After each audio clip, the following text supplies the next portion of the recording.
Kaya kay Koan. Nag-isa ra ba ya? Asa ka karon? Nakasa. Lingig. Nagon sa kaglingig. Naglaglaag. Nuroy. Nanoroy og Haplas. pakita imong product nga imong ikuan Nakoy samin. sa What's amin. inside my bag? Panyo? Ang tambal. iPhone. Ang tambal nga imong ikuan. Actually, nahalin na siya. Ay, wala na di ay. Wala na siya. Pauli na mi. Pauli na. Unsa ni nga vlog? Subscribe ko. Charmelet Vlog. Hala. Gihutoy man ta uy. Ay mao. Di ba manghatag mo 10k ka na makita niyo sa kalsada nga ma-interview?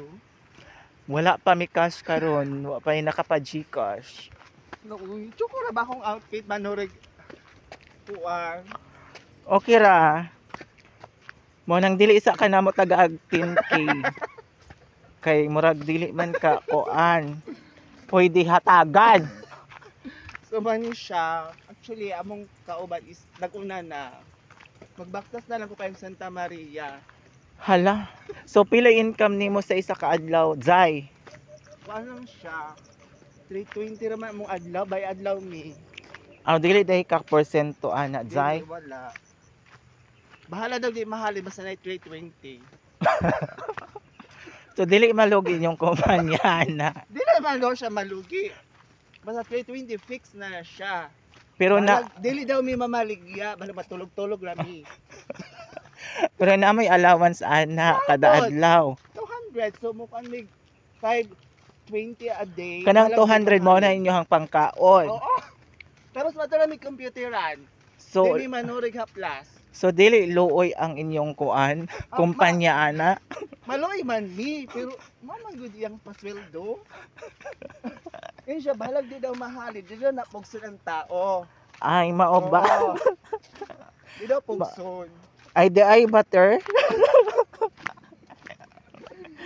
Basta fix na da among kuan sa nang ginatawag nga araw. So mo nang hayahay ra ka ay imong trabaho. Maglaglag rami, chika-chika. Hindi mi manuloy actually. Karon pa nakaside si madam pag post ani nga vlog. So pwede ra nako ni i-post. Oo, ay lang siya itag. Kaya isog na ba to siya? Bahalag daw kuan. So unsa imong ikakuan, istorya kay madam kung makita niya nga vlog kunwari lang gani. Kung makita Madam, niya uy, ni. wag mi halin karong adlaw ba, pero fix naman ng 320 di ba? Bahalag ma-bankrupt ka. Basta. Makalaglag rami. Kairo ba uy, ade? Ay sabi kay